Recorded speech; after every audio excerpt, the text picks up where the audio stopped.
আসসালামু আলাইকুম রহমতুল্লাহ। সম্মানিত দর্শক, আজ খুবই গুরুত্বপূর্ণ একটি বিষয় নিয়ে আপনাদের মাঝে উপস্থিত হয়েছি।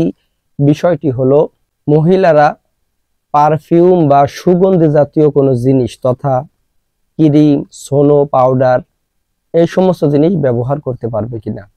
খুবই গুরুত্বপূর্ণ একটি বিষয়। মূলত ইসলামের দৃষ্টিতে গায়রে মাহরাম পুরুষদের সামনে কোনো মহিলারা পারফিউম, ঘিরান বাহির হয় এমন কোনো সোনো, পাউডার, ক্রিম ব্যবহার করতে পারবে না।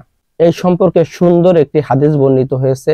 হুজুর পাক সাল্লাল্লাহু আলাইহি সাল্লাম বলেন, আইয়ুমা ইমরাতিন ইস্তাগতারাত মা মাররাত আলা কওমিন লিয়াজিদু মিন রিহিহা ফাহিয়া জানিয়া।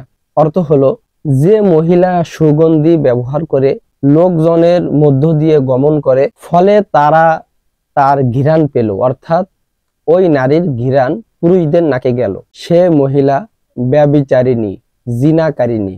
আল্লাহ তাআলা হেফাজত করুক আমাদের মা বোনদেরকে। অর্থাৎ কোনো মহিলা পারফিউম ব্যবহার করলো, কোনো মহিলা ঘিরানযুক্ত সোনো ব্যবহার করলো, পাউডার ব্যবহার করলো, বা যে কোনো শরীরে মাখানোর জন্য, শরীরে ব্যবহার করার জন্য এমন কোনো জিনিস ব্যবহার করলো যে জিনিস থেকে সুগন্ধি বাহির হয়, এই সমস্ত জিনিস ব্যবহার করে মহিলারা যদি বাহিরে বের হয় আর বেগানা পুরুষদের নাকে ওই সমস্ত জিনিসের ঘিরান যায়, তাহলে ওই মহিলাকে হুজুর পাক সাল্লাল্লাহু আলাইহি সাল্লাম জিনাকারিনী বলেছেন। কত বড় মারাত্মক একটি কথা।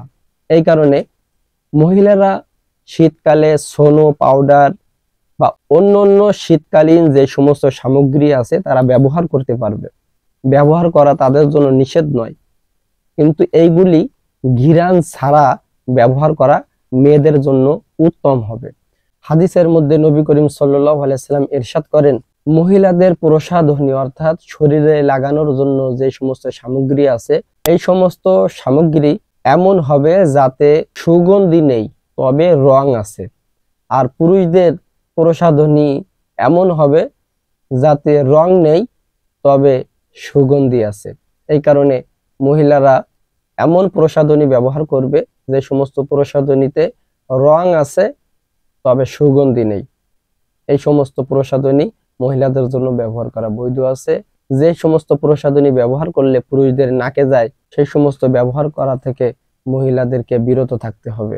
অবশ্যই পারফিউম বা অন্যান্য সুগন্ধি মহিলাদের জন্য ব্যবহার করা বৈধ আছে, এটা নিজের ঘরের মধ্যে, বাহিরে নয়। বাহিরে এমন প্রসাধনী ব্যবহার করবে যে প্রসাধনী থেকে ঘিরান বাহির হয় না। আল্লাহ তাআলা আমাদের সকলকে নেক আমল করার তৌফিক দান করেন। আসসালামু আলাইকুম ওয়া রাহমাতুল্লাহি ওয়া বারাকাতুহু।